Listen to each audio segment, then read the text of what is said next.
Hello everyone, welcome to my YouTube channel All About Education Info. So guys, in this video we are going to discuss about one of the topic and one of the concept that will be helpful for you for competitive examinations also.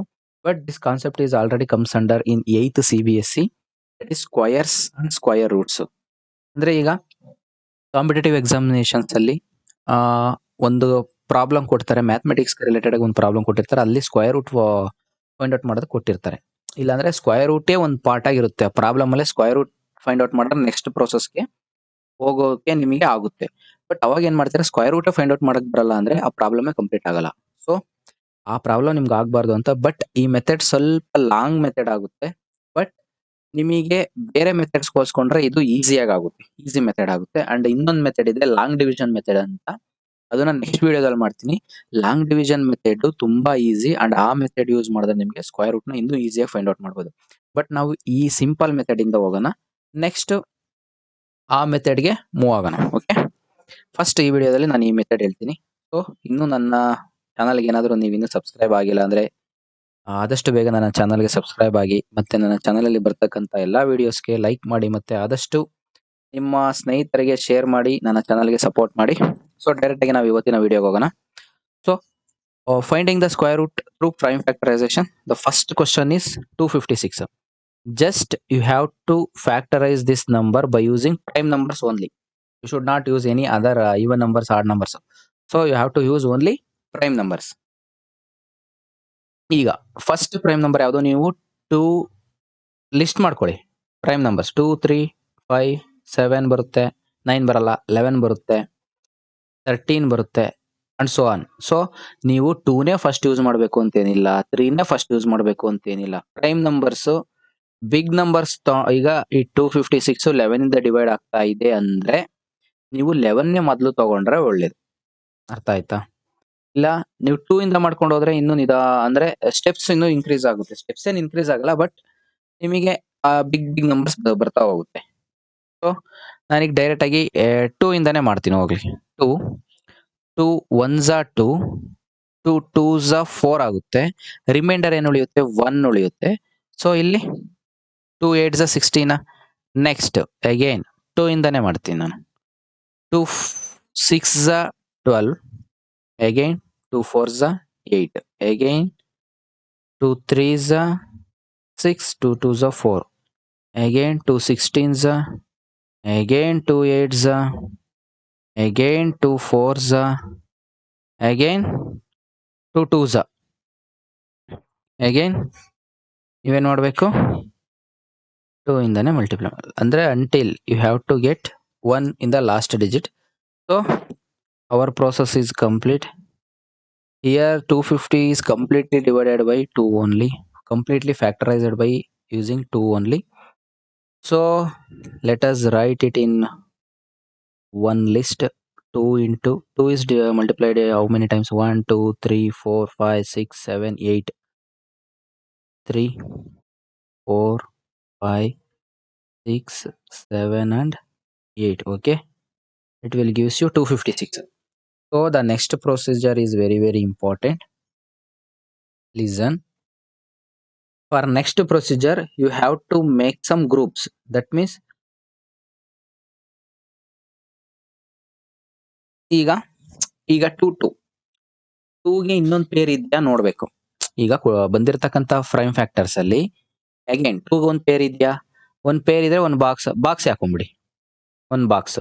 Next ಈ 2ಗೆ ಇನ್ನೊಂದು peer ಇದೆಯಾ, ಈ 2ಗೆ S ಇದೆ, next ಈ 2ಗೆ ಇದೆ, ಈ 2ಗೂ ಇದೆ. So ಈಗ ನೆಕ್ಸ್ಟ್ ಪ್ರೊಸೀಜರ್ ಅಲ್ಲಿ 1 ಪೇರ್ ಇಂದ 1 ನಂಬರ್ ಮಾತ್ರ ತಗೊಬೇಕು. ಅಂದ್ರೆ ಯಾವ್ದೋ ಪೇರ್ ಇದ್ದಿದ್ದು 2 ಪೇರು, ಸೊ ಆ ಪೇರ್ ಇಂದ 1 ನಂಬರ್, ಈ ಪೇರ್ ಇಂದ 1 ನಂಬರ್, ನೆಕ್ಸ್ಟ್ ಈ ಪೇರ್ ಇಂದ ಓನ್ಲಿ 1 ನಂಬರ್, ನೆಕ್ಸ್ಟ್ ಈ ಪೇರ್ ಇಂದನು 1 ನಂಬರ್ ತಗೊಬೇಕು. ಟೋಟಲ್ ವ್ಯಾಲ್ಯೂ ಏನಾಗುತ್ತೆ, 2 2s 4, 4 2s 8, 8 2s 16. ಆಗೇನಾಗುತ್ತೆ, therefore square root of 256 ಏನಾಗುತ್ತೆ 16 ಅಂತ ಬರೀಬೇಕು. ಇಲ್ಲಿ 256 ಅಂತ ಬರೀಬಾರ್ದು, ರಾಂಗ್ ಆಗುತ್ತೆ. ಟೋಟಲ್ ಆಗಿ ಬಂದಿರೋ ಫ್ಯಾಕ್ಟರ್ಸ್ ನೆಲ್ಲ ಒಂದ್ ಕಡೆ ಲಿಸ್ಟ್ ಮಾಡಿ 256 ಅಂತ ಬರೆದಾದ್ಮೇಲೆ ಆ ಎಲ್ಲಾ ಫ್ಯಾಕ್ಟರ್ಸ್ ಅಲ್ಲಿ ನಿಮಗೆ ಪೇರ್ ಏನಾದ್ರೂ ಇದ್ರೆ, ಈಗ 3 ಇತ್ತು ನೋಡಿ, ಫಾರ್ ಎಕ್ಸಾಂಪಲ್ ಒಂದೇ 2 into 3 into 3 ಇಂಟು 2 ಅಂತ ಇತ್ತು. ಈ ರೀತಿ ಇತ್ತು ಅನ್ಕೊಳ್ಳಿ. ಎಷ್ಟಾಗುತ್ತೆ? ಎಷ್ಟಾದ್ರೂ ಆಗಲಿ. ಓಕೆ. ನೆಕ್ಸ್ಟ್ ಇವಾಗ ನಾವು ಒಂದೇ ಗ್ರೂಪ್ ಸೇಮ್ ಪೇರ್ ಇರೋದಲ್ಲ ಒಂದ್ ಕಡೆ ಬರ್ಕೊಳ್ಳೋಣ. 2 ಇಂಟು 2 ಇಂಟು 3 ಇಂಟು 3 ಆಯ್ತಾ? ನೆಕ್ಸ್ಟ್ ಇವೆರಡರಿಂದ ಒಂದು ಪೇರ್ ಮಾತ್ರ ತಗೊಬೇಕು. ನೆಕ್ಸ್ಟ್ ಇವೆರಡಿಂದ ಒಂದು ಪೇರ್ ಆಯ್ತಾ? ಒಂದು ಪೇರ್ ತಗೋಬೇಕು. ಆನ್ಸರ್ 6 ಆಗುತ್ತೆ. ಸೊ ಸರ್ ಅಕಸ್ಮಾತ್ ಪೇರ್ ಏನಾದ್ರೂ ಇಲ್ಲ ಅಂದ್ರೆ, ಫಾರ್ ಎಕ್ಸಾಂಪಲ್ ಇಲ್ಲಿ ಎಕ್ಸ್ಟ್ರಾ ಇನ್ನೊಂದಿರುತ್ತೆ. ಎಕ್ಸ್ಟ್ರಾ ಇನ್ನೊಂದು ಯಾವುದು 4 ಇತ್ತು. ಇಲ್ಲಾಂದ್ರೆ ಎಕ್ಸ್ಟ್ರಾ ಸೇಮ್ ಇನ್ನೊಂದು ನಂಬರ್ ಇತ್ತು ಅನ್ಕೊಳ್ಳಿ, 4 ಮತ್ತೆ 3. ಆಗ ಈ 4 ಮತ್ತೆ 3ಗೆ ಪೇರ್ ಇದೆಯಾ? 4ಗೂ ಪೇರ್ ಇಲ್ಲ, 3ಗೂ ಪೇರ್ ಇಲ್ಲ. ಯಾವ್ದಾದ್ರು ಒನ್ ನಂಬರ್ಗೆ ಏನಾದ್ರು ಪೇರ್ ಇಲ್ಲ ಅಂದ್ರೆ ಅದು ಸ್ಕ್ವಯರ್ ರೂಟ್ ಆಗಲ್ಲ. ಅಂದ್ರೆ ಸ್ಕ್ವಯರ್ ನಂಬರೇ ಆಗಲ್ಲ ಅದು. ಆ ಕೊಟ್ಟಿರ್ತಕ್ಕಂಥ ನಂಬರ್ ಸ್ಕ್ವಯರ್ ನಂಬರೇ ಆಗಲ್ಲ. The given number is not A square number it self. If one of the number does not have any pair, the given number does not have any, the given number is not a square number itself. So we can conclude like that. ಅಂದ್ರೆ ಈಗ ಎಲ್ಲದಕ್ಕೂ peer ಇರಲೇಬೇಕು, must ಅನ್ಸ್ಟುಡ್. ಇದು condition, ಇದು rule ಅನ್ಕೊಳ್ಳಿ. Prime factorisation find out, square root ನ prime factorisation ಮುಖಾಂತರ find out ಮಾಡಬೇಕು ಅಂದ್ರೆ ಇದು ರೂಲ್ ಅಪ್ಲೈ ಆಗೇ ಆಗುತ್ತೆ. ಸೊ ಕನ್ಫ್ಯೂಸ್ ಇಲ್ಲ ಅನ್ಕೊಂತೀನಿ. ಪೇರ್ ಇಲ್ಲ ಅಂದ್ರೆ ನೀವು ಕೊಟ್ಟಿರ್ತಕ್ಕಂಥ ನಂಬರ್ ಸ್ಕ್ವೇರ್ ನಂಬರ್ ಅಲ್ಲ ಅಂತ ಕನ್ಕ್ಲೂಡ್ ಮಾಡಬಹುದು. ನೆಕ್ಸ್ಟ್ ಕ್ವಶನ್ ಮೂವ್ ಆಗೋಣ. 324 ಫಾರ್ ಎಕ್ಸಾಂಪಲ್, ಎಕ್ಸಾಂಪಲ್ ಅಲ್ಲ ಇದು, ನೆಕ್ಸ್ಟ್ ಎಕ್ಸಾಂಪಲ್ ಇದು. 324 ಡೈರೆಕ್ಟ್ ಆಗಿ ಯಾವ್ದ್ರಿಂದ ಮಲ್ಟಿಪ್ಲೈ ಮಾಡ್ತೀರಾ? 3 ಇಂದ ಆಗುತ್ತಾ? ನೋಡಿ 3 ಇಂದ ಆಗುತ್ತೆ. 3 1s 3, 3 8s ಅಂದ್ರೆ ಇಲ್ಲಿ ಮಿಡಲ್ ಅಲ್ಲಿ 0 ಬರೀಬೇಕು. 3 8s ಅಂದ್ರೆ ಎರಡು ಒಟ್ಟಿಗೆ ಏನಾದ್ರು ಡಿವೈಡ್ ಆಯ್ತು ಅಂದ್ರೆ, ಅಟ್ ಎ ಟೈಮ್ ಡಿವೈಡ್ ಆಯ್ತು ಅಂದ್ರೆ ರಿಮೈಂಡರ್ ಮಧ್ಯದಲ್ಲಿ 0 ಬರೀಬೇಕಾಗುತ್ತೆ. ಇದು rule. 3 1s 3, 3 8s 24. At A time divide centre point ಇದರಲ್ಲಿ 0 ಮಿಡಲ್ ಅಲ್ಲಿ. ನೆಕ್ಸ್ಟ್ 2 ಇಂದ ಆಗುತ್ತಾ 5 ಇಂದ ಆಗುತ್ತಾ ನೋಡ್ಬೇಕು. 2 ಇಂದಾನೆ ಬರೆಯೋಣ. 2 5s 10, 2 4s 8. ಅಗೈನ್ 3 ಇಂದ ಆಗುತ್ತಾ? 3 1s 3 ಎಸ್ ಆಗುತ್ತೆ. ನೋಡಿ ಇಲ್ಲಿ 3 1s 3, ರಿಮೈಂಡರ್ 2 ಉಳಿಯುತ್ತೆ. 3 8s, again 3 6s, again 3 2s, again 2 1s. ಇವೆಲ್ಲ ಒಂದ್ ಕಡೆ ಲಿಸ್ಟ್ ಮಾಡೋಣ. 3 into 2 into 3 into 3 into 3 into 2 it is equals to 324. ಈಗೆಲ್ಲ ಒಂದ್ ಕಡೆ ಒಂದ್ ಪೇರ್ ಇರೋದೆಲ್ಲ ಒಂದ್ ಕಡೆ. 2 ಒಂದ್ ಪೇರ್ ಇದೆಯಾ? ಅದನ್ನ ಒಂದ್ ಕಡೆ ಬರ್ಕೊ. 2 ಇಂಟು 2, 3ಗೆ ಎಷ್ಟಿದೆ? 4 3s are there. ಅವನ್ನೆಲ್ಲ ಒಂದ್ ಕಡೆ ಬರ್ಕೊಳ್ಳಿ. ಇದ್ರ ವ್ಯಾಲ್ಯೂ ಏನಾಗುತ್ತೆ? 324 ಆಗುತ್ತೆ. ಈಗ ನಾವು ಗ್ರೂಪ್ ಮಾಡಬೇಕು. ಇವೆರಡರಿಂದ ಒಂದು ಗ್ರೂಪ್ ಅಂದ್ರೆ ಇದು ಒಂದು ಗ್ರೂಪ್ ಆಯ್ತು, ಒಂದ್ ಪೇರ್ ಆಯ್ತು. ನೆಕ್ಸ್ಟ್ ಇದು ಒಂದ್ ಪೇರ್ ಆಯ್ತಾ? ನೆಕ್ಸ್ಟ್ ಇದು ಒಂದ್ ಪೇರ್ ಆಯ್ತಾ?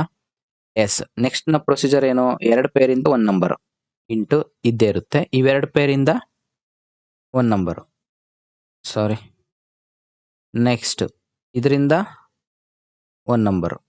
ಇಲ್ಲಿ ರಾಂಗ್ ಬರ್ದೀನಿ, ವೈಟ್. ಇಲ್ಲಿ ಆಕ್ಚುಲಿ 3 ಬರುತ್ತೆ.